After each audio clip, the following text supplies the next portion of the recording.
espérenme.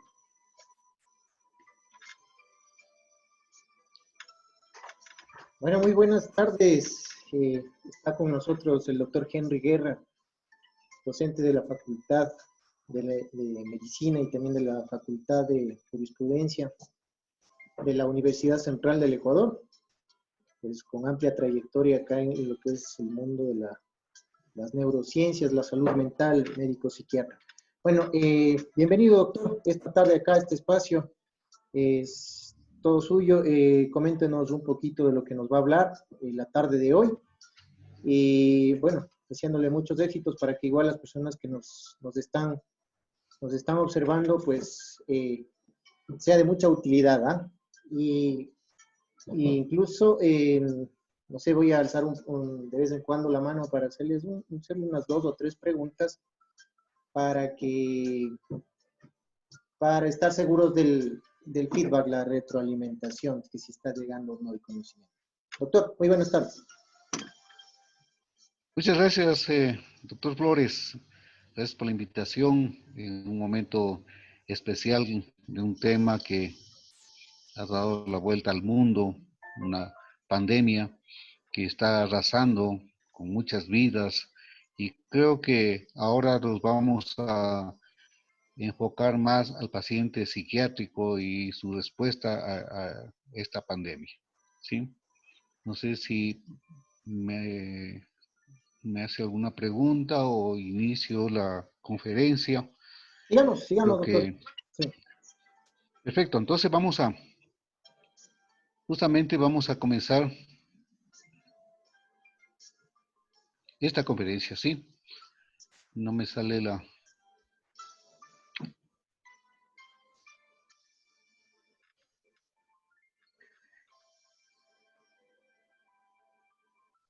Bien, entonces vamos a manejarnos con esta temática que es de mucha importancia, o sea, aspectos psicológicos de esta pandemia, la respuesta de nuestros pacientes a esta situación. Vamos a enfocarles un poco, tenemos algún material que les hemos preparado justamente para poder manejarnos, ¿sí? Entonces, bien, tenemos que justamente el paciente psiquiátrico es el paciente vulnerable, el paciente que no responde también a esta nueva enfermedad, esta nueva infección que nos está, como dije al comienzo, asolando a todos los ciudadanos del mundo. Las infecciones no son nada nuevo, siempre se ha presentado, siempre ha habido, ¿no? La fiebre justiniana, la peste negra o la gripe española que ha matado millones, ¿no? Y que ya nos hace ver que no estamos solos en el mundo, ¿no? Son microorganismos que son tan invisibles que realmente no nos damos cuenta. Hay un poco de dilemas, un poco de controversias, se busca culpables, se cree que la OMS no actuó adecuadamente, que el inicio en Wuhan tampoco se dio la información muy, perdón, muy rápidamente. Por eso tenemos que reflexionar sobre tenemos que reflexionar sobre la enfermedad. En estos tiempos de coronavirus, distanciamiento, angustia, la reflexión sobre la enfermedad y la cultura tal vez nos permita que enfrentemos mejor esta epidemia. La cultura es importante, el conocimiento, que la gente pueda acceder y cumplir las normas o normativas que se plantean para esto, que se difunden a través del globo, se califica de pandemia, y las que sin duda van a venir de seguir viviendo como vivimos y pensando como pensamos. La mayor cantidad de población, la alimentación poco densa, agua contaminada, animales domésticos, fue el combo explosivo que convirtió justamente las enfermedades en epidemias. El contacto social, el agrupamiento, el tener un microorganismo tan pequeño que puede difuminarse en el espacio a través o volatilizarse, es lo que ha llevado justamente a que nosotros estemos viviendo esta gran tragedia de la humanidad.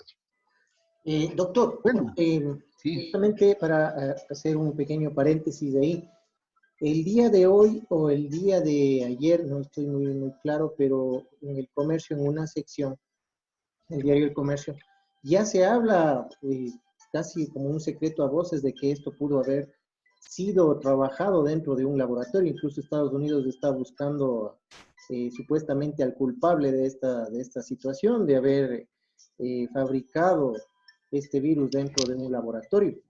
Esa es la primera parte, que es, si sería factible esto desde su punto de vista. Y la siguiente, usted nos había mencionado que la cultura también es una de las variables que interviene en, en el contagio de este virus, ¿no? De esta enfermedad. Entonces, pero también nosotros si le vemos, no estamos muy lejanos, o por así decirlo, los países del primer mundo, en este caso Italia, Francia, Estados Unidos, que se entendería que tienen, bueno, se entendería que tienen un tipo de cultura diferente o patrones de conductas sociales diferentes, pero también hemos visto que igual hay estos contagios y incluso están rebasando las muertes, ¿no? Entonces, con estas dos cositas nomás, la una son dos preguntas, la una es la pregunta y la otra es acerca de la conducta social. ya. Bueno, al asunto de las hipótesis, se manejan una serie de hipótesis que es una arma química o biológica creada en algún laboratorio, se culpa a un país socialista, pero no está nada comprobado las hipótesis, pero parece que es una forma natural. O sea, si vamos al asunto de las infecciones, la evolución en la historia, siempre ha habido, unas más graves, otras menos graves. Ahora, justamente este SARS-CoV-19 es un virus tan letal, tan mutante, ¿no? Con tres tipos, el A, el B y el C. Parece el que está llegando acá, al menos a América, es que evolucionó desde Wuhan, ¿no? Esto de laboratorio yo no puedo aseverar, no me puedo meter en un asunto que no está comprobado, pero yo creo que más bien es de tipo natural, a partir de ciertos vectores. En este caso se culpa a los murciélagos, sí, o sea, habitan en ellos como flora o como una forma normal, un virus que no les hace daño, pero que cuando pasa de huésped a los humanos, sí se vuelve tan letal con las consecuencias que ya sabemos. El otro, el contacto social, justamente eso es lo que rompió este virus, o sea, el hecho de que podamos, ¿no?, diseminar. Y más aún, tenemos que nuestro sistema inmunológico, al contrario de defendernos, ¿no?, nos vuelve más vulnerables, sobre todo las personas de la tercera edad o personas mayores, por el simple hecho de tener un sistema inmunológico tan exacerbado que conlleva a que respondamos de manera muy fuerte, muy intensa, y justamente el asunto de las citoquinas, ¿no? La tormenta de citoquinas es uno de los factores que mata a la gente. Hay también órganos como el riñón, hay colapso renal, hepático, los pulmones igual, o sea, aparece como una neumonía. Entonces, aquí hay una pregunta: ¿por qué los niños no enferman? Los niños tienen un sistema inmunológico bastante bajo, que no tiene gran actividad, y realmente el virus entra y no provoca esta tormenta que decía de citoquinas, esta respuesta inmunológica tan grande que conlleva a que colapsen una cantidad de órganos. Eso es otra teoría, o sea, no es que está bastante claro, pero sí sabemos que los niños son los que más están contagiando, son niños asintomáticos, pero que llevan el virus. y son niños que pueden estar contagiando. Entonces, hay una inquietud. Por qué en los grupos de aislamiento ha habido bastante diseminación? O sea, entonces yo creo que a los portadores sanos, que no han, o asintomáticos, son a los que deben vigilarse bastante, ¿no? Se decía que la aplicación de pruebas es una buena respuesta epidemiológica para controlar. Creo que me fui del tema, me salí, amplié un poco, Está bien, está bien. pero no sé si hay otra pregunta. Parece que sí hay, Julio, otra pregunta. No, no, justamente aquello era la última parte en lo que es la parte social. Decíamos que se entendería que los países del primer mundo como que entenderían un poco más rápido las órdenes que dan los sistemas de salud pública. Pues se ha visto que no es así porque en Italia y en Estados Unidos también al principio la gente era muy incrédula de esta situación y lo mismo que está pasando ahora acá en el Ecuador, específicamente en Guayaquil. Entonces, a nivel cultural, supuestamente a nivel educativo, creo que estamos, creo que casi a la par en eso, no sé, en la conducta social de lo que yo me refería anteriormente, doctor. Bueno, yo no creo que sea solamente la disciplina, también es el tipo de población. Al menos, bueno, voy a hacer una comparación con Italia. Italia tiene la pirámide, ¿no? De personas mayores, agrandada, y de menores muy pequeña. Entonces, como dije, la gente que tiene un sistema inmunológico que está hiperactivo por el hecho de haber recibido anteriormente vacunas contra la influenza, de haber tenido respuestas ante otras enfermedades, son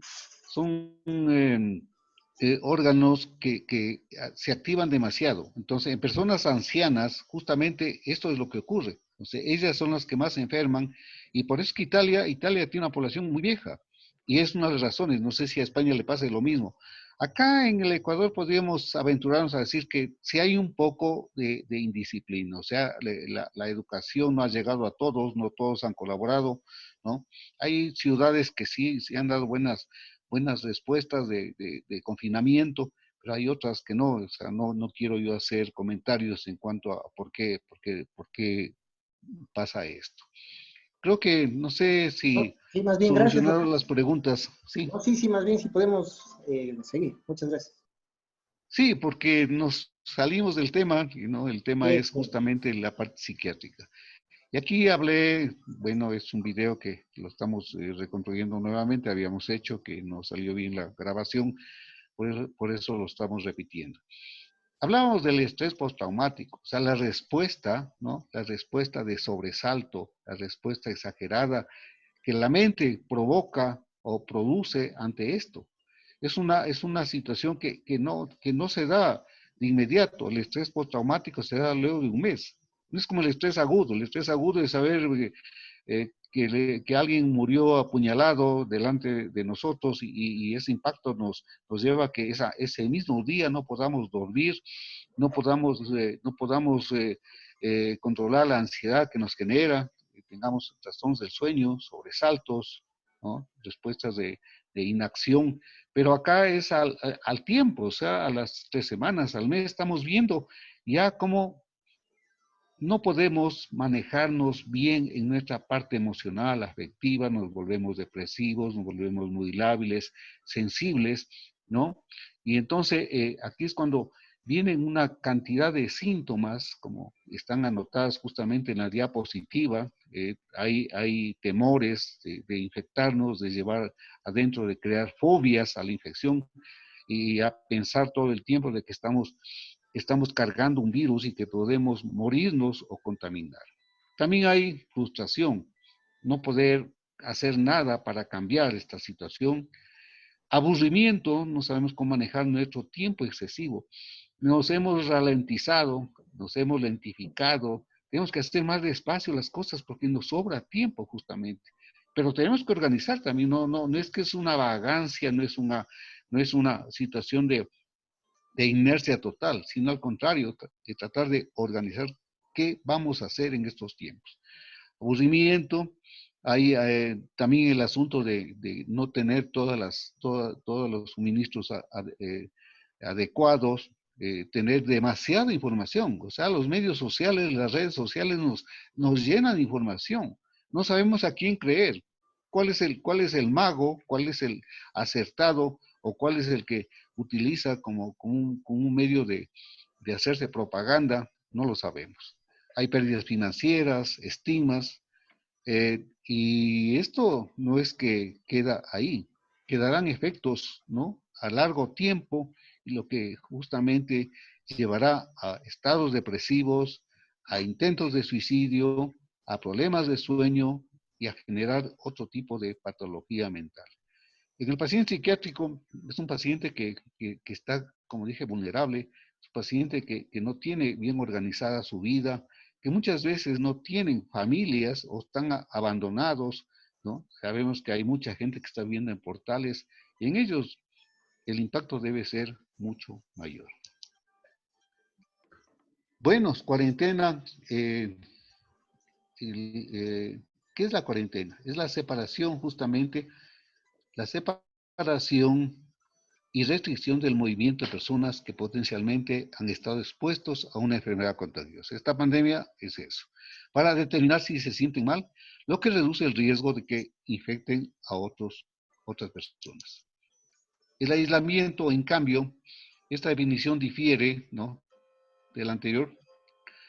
El aislamiento es la separación de personas que han sido diagnosticadas con una enfermedad contagiosa y personas que están enfermas, hay que separarlos de ellas. Sin embargo, los dos términos a menudo se usan indistintamente, ¿no? Cuarentena, aislamiento.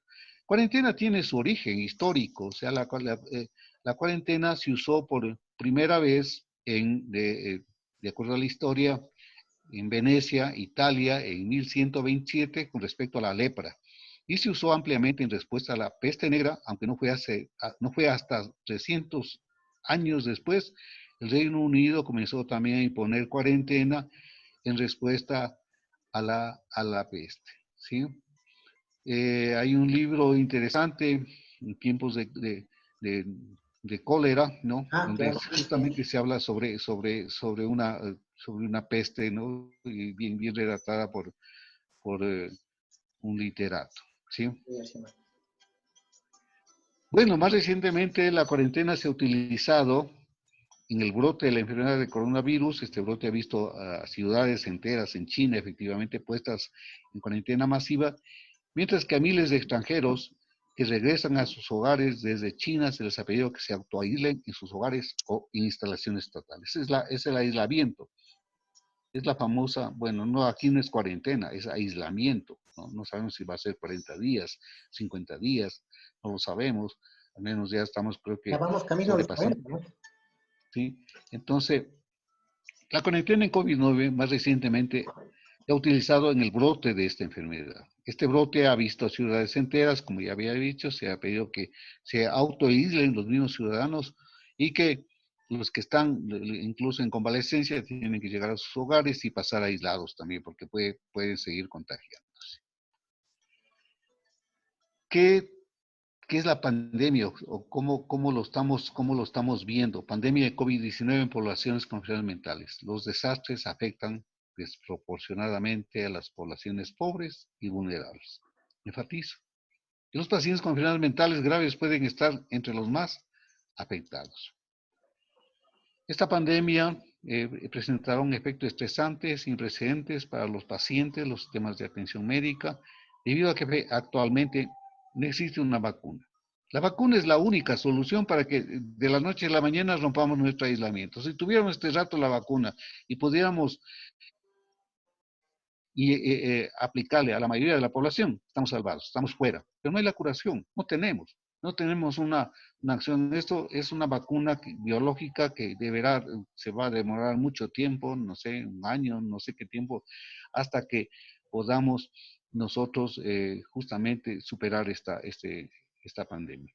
Lo que sí hay las pruebas rápidas, eso parece que ya se está implementando, hacerle sobre todo a los cuidadores en asilos de ancianos, al personal de salud, etcétera, para poder controlar justamente esto, ¿no? Bueno, el tabaquismo También las altas tasas de tabaquismo en esta población pueden aumentar el riesgo de infección y conferir un peor pronóstico entre quienes desarrollan la enfermedad. La inestabilidad residencial, la falta de vivienda pueden aumentar el riesgo de infección y dificultar la identificación, el seguimiento y el tratamiento de quienes están infectados. Las enfermedades mentales graves, bueno, la más conocida, la esquizofrenia, que afecta al 1% de la población, son personas que realmente han perdido casi todo, ¿no? Hay muy pocas que son todavía, se mantienen en familia, son protegidas. Nosotros, los psiquiatras que manejamos, usamos medicamentos que les puede ayudar a que no recaigan, que no se vuelvan agresivos, violentos y que no estén alucinando o delirando. Sí, se puede controlar. Pero eso siempre y cuando haya hay una seguridad social que le acoja, que el paciente tenga una familia, tenga un sitio donde vivir, que tenga una alimentación. Y los que viven en las calles, en los albergues, con, con, con, con toda una situación de aislamiento, pacientes que no tienen dónde pernoctar, en ellos realmente la situación es bastante grave. Muchos habrán ya muerto, posiblemente se contagiaron en alguna parte y no tenemos una estadística de este tipo, de esta población. El paciente bipolar es otro paciente que está en la lista de los pacientes que están y son graves, los pacientes disafectivos también, que las políticas federales de preparación desarrolladas a raíz de desastres complejos han adoptado cada vez más la noción de preparación de toda la comunidad que apoya la construcción y el apoyo de estructuras en múltiples niveles. ¿Sí? Pacientes psiquiátricos, las personas con enfermedad grave deben recibir información actualizada, pero ¿cómo llegamos a ellos? ¿Cómo racionalizamos con ellos? El problema que comentaba justamente en la ponencia anterior de que hay una psiquiatra que se contaminó en la costa y ella decía, mandó una carta a los colegas, nos decía, no entienden los pacientes que no deben acercarse, no entienden que deben usar barbijos, usar protecciones, se acercan mucho, todo el mundo me quiere topar, quiere conversar conmigo como si estuviéramos en tiempos normales. Justamente es una psiquiatra que se infectó. Ventajosamente se recuperó, creo que está en aislamiento en su casa, pero en buena hora. Pero hay otro psiquiatra que ya murió. O sea, tampoco es que voy a hacer comentarios sobre eso, pero también estamos en riesgo. O sea, si el paciente psiquiátrico está en riesgo, el personal de salud mental que atiende al paciente psiquiátrico igualmente. O sea, por un lado y por otro lado. Entonces sí tenemos que poner una especial preocupación en estos grupos vulnerables. Materiales orientados al paciente desarrollados por las poblaciones en general deberán adaptarse para abordar la delimitar las priorizaciones de salud y los desafíos en la implementación de recomendaciones de distanciamiento físico debido a la pobreza y las situaciones de vida inestables. Enfermedad mental, varias caras, varias formas de presentarse. Aquí no hemos puesto a los consumidores de drogas, a los alcohólicos, a los farmacodependientes múltiples, ¿no? Usos de diferentes sustancias, pero también son pacientes vulnerables, en riesgo. A veces tienen poca conciencia para entender. La mensajería debería garantizar que quienes buscan atención no se enfrentarán a sanciones con respecto al costo o el estado migratorio. Los pacientes necesitarán apoyo para mantener hábitos saludables, incluida la dieta, la actividad física, así como el autocontrol de las condiciones crónicas de salud mental y física. El paciente psiquiátrico crónico tiene que estar constantemente medicado, ¿no? Hay medicaciones de depósito que usamos sobre todo los esquizofrénicos y esta medicación no puede faltarles, ¿no? Entonces, mi pregunta es, ¿qué hacemos con los pacientes, ¿no? De psiquiatría que no son de la ciudad de Quito, que son de provincias y que cómo trasladar la medicación, cómo pasarles la medicación para que ellos sigan teniendo el apoyo psicofarmacológico? Esa es una pregunta que no lo sabemos cómo se va a resolver en el futuro. Claro, bastante complicado eso. Bueno, abordar las dimensiones psicológicas. También será importante abordar las dimensiones sociales de esta epidemia. Para los pacientes, la preocupación puede exacerbar y ser exacerbada por la ansiedad existente y los síntomas depresivos que también pueden presentarse. Aparte de su productividad delirante o psicopatológica, alucinatoria, también hacen depresiones. Los pacientes esquizofrénicos también hacen depresiones. Hacen estados de temor, de ansiedad, de inquietud. Y un problema muy grave en ellos es el problema del sueño. Siempre se les afecta el sueño, se les afecta la memoria. Y sobre todo, como dije, el juicio, la abstracción, el razonamiento está alterado. Entonces, ¿cómo llegar? Habrá que buscar las maneras para poder tener una buena adherencia, sobre todo, y que nos entiendan qué es lo que queremos hacer los psiquiatras para que ellos no se enfermen, no recaigan en su enfermedad. Claro, y doctora, ahí haciendo una consulta ahí, creo que a futuro cuando ya se lo de la cuarentena y de a poco vayamos volviendo a, bueno, entre comillas, a la normalidad, entendería que la recaída de los pacientes es un hecho. Entendería que igual las casas de salud mental, al igual que los hospitales, también empezarían a abarrotarse de los pacientes psiquiátricos por las recaídas que puedan tener. Se supone que están recibiendo atención, al menos pacientes hospitalizados en clínicas psiquiátricas están recibiendo. Pero no todos, hay una población que no está recibiendo, que no tiene el contacto con el psiquiatra. No todos, no hay una cobertura a toda esa cantidad de esa población. Entonces yo creo que después de esto viene un boom de suicidios, un boom de depresiones, de descompensaciones psicóticas. Entonces habrá que hacer un plan también de contingencia para ver cómo salimos de este otro problema que quedará como un rezago de toda esta situación que estamos viviendo, ¿sí? Entonces, volviendo al asunto, las estrategias de distanciamiento físico críticas para mitigar la propagación de la enfermedad también pueden aumentar el riesgo de soledad y aislamiento en esta población, más aislados, ya viven aislados, ya viven solos, ya viven, ya viven realmente repudiados, no sé si el término es muy fuerte, pero y ahora con esto peor, o sea, menos considerados, menos involucrados. Si nos dicen que hagamos un distanciamiento social en estos grupos, sí les va a afectar esto. Aquellos que se enferman pueden enfrentar un doble estigma asociado con sus infecciones y su condición de salud mental. Para cualquier paciente, los síntomas psicológicos surgirán en un contexto personal y social único que debe considerarse al desarrollar un plan de tratamiento, ¿no? O sea, tomar en cuenta estas situaciones que lo hemos planteado aquí. Bueno, los médicos de salud mental, ¿qué hacemos los médicos de salud mental? Trabajar, estamos haciendo telemedicina, telepsiquiatría, atendiendo, tratando de compensarlos en lo posible, de que no les falte, digamos, de que sigan sus tratamientos, animándoles con algunos pacientes ansiosos, haciendo un poco de terapia cognitivo-conductual. Bueno, los psiquiatras no manejamos también, ustedes psicólogos son los que más saben sobre eso. Yo siempre, había una pregunta que me hicieron ahí, bueno, ¿qué mismo es la cognitivo-conductual? Yo les decía, es lo mismo que trabajar con antivirales, antivirus en las computadoras. Es un código, es una información errada, ¿no? Intrusiva, que si a las computadoras las daña, las desconcentra, las desorganiza. El pensamiento es igual. El pensamiento obsesivo es un pensamiento, es una información alterada, aberrante, errada, pero que no entiende el paciente. Sabe que hay una idea, no, pero no puede sacarse la idea de su cabeza. Y es el lío, ¿no? Entonces tenemos que luchar contra esto.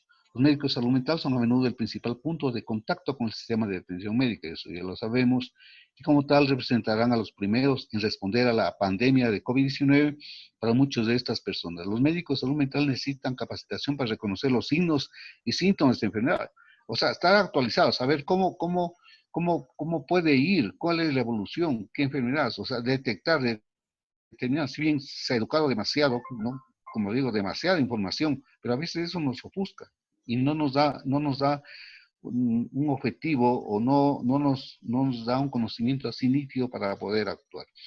Se supone, es cierto, los médicos, somos médicos, los psiquiatras, y tenemos que saber un poco más sobre la enfermedad conducir a nuestros pacientes enfermos mentales. Los médicos necesitarán apoyo para mantener su propia seguridad y bienestar. Este es un cliché que yo lo he puesto acá y que necesitamos justamente trabajar al unísono, si bien cada uno en su campo, cada especialista, los que se juegan mucho son los epidemiólogos, los inmunólogos, los internistas, los intensivistas, bueno, pero los psiquiatras no nos quedamos aparte, o sea, y somos un recurso que, sobre todo en poblaciones que la estamos enfocando el día de hoy en esta charla.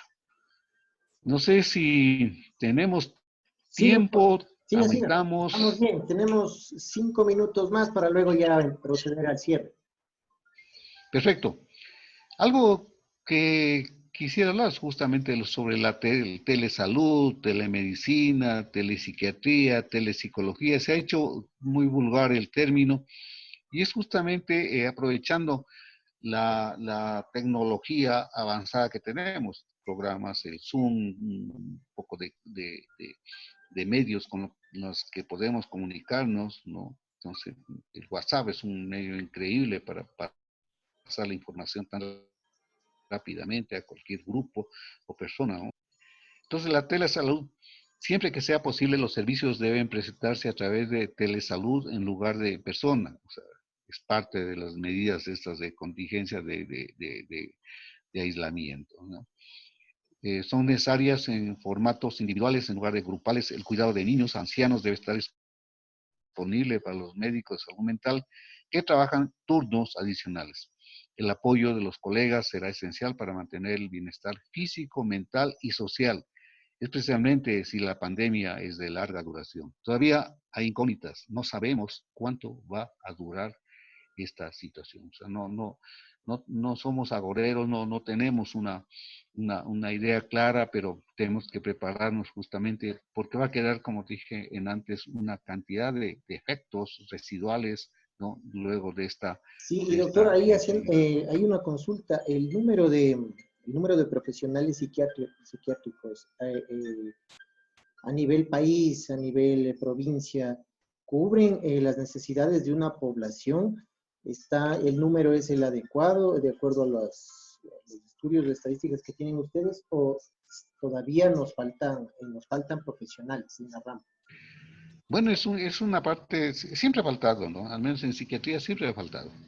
Creo que no estoy seguro, no estoy bien seguro en el número de cuántos psiquiatras por cantidad de población, por 300.000 habitantes. No sé si son dos psiquiatras, no conozco bien la cifra.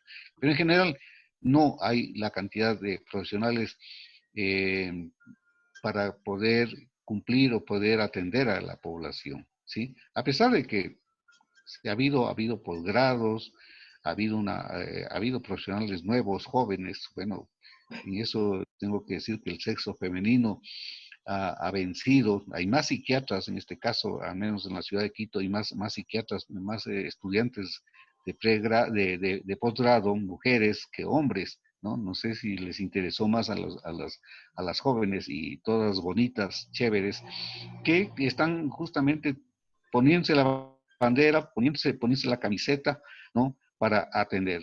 Justamente ahora había una conferencia de una de las doctoras sobre los comportamientos, conductas en la población, ¿no? En la población psiquiátrica, ¿no? Lastimosamente no le pude oír la conferencia, pero son personas que tienen una excelente preparación y están listos. Son los nuevos contingentes, porque los restos psiquiatras ya nos hemos envejecido, o sea, ya estamos en una situación de que nos toca ir colgando los botines, ¿no? Pero la población joven tendrá que justamente emplazar estos nuevos retos y cumplir con estos nuevos paradigmas de atención, en este caso de salud mental. Muchas gracias, doctor Flores. Yo creo que con esto terminamos esta charla. No sé si hay más preguntas y damos por finalizada esta reunión.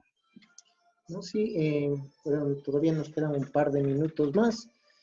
No sé si es que esa era la última. Tenemos unos 2 minutitos más, doctor.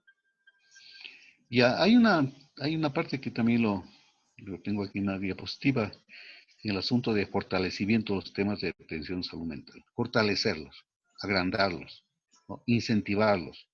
Es probable que la pandemia de COVID-19 ejerza una gran presión sobre los centros comunitarios de salud mental y los hospitales psiquiátricos estatales.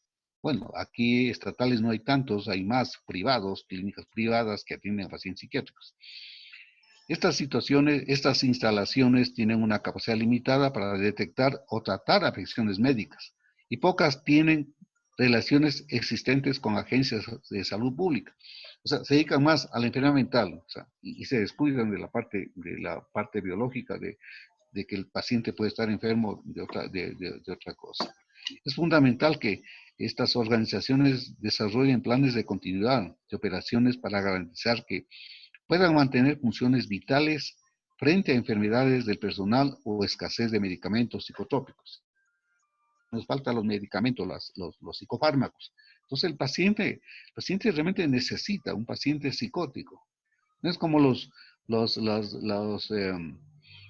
antipsiquiatras o esas organizaciones de antipsiquiatría que dicen que nosotros somos los que creamos la enfermedad del paciente, y no es así, ¿no? O sea, y ellos están en contra de las drogas, en contra de la medicación, que les mantenemos dopados. Pacientes esquizofrénicos sin medicación, es un paciente con un peligro inminente para él mismo y para toda la familia. Paciente que puede suicidarse además por su misma ansiedad, su misma situación que está viviendo. ¿Sí? Entonces yo creo que esta pandemia nos ha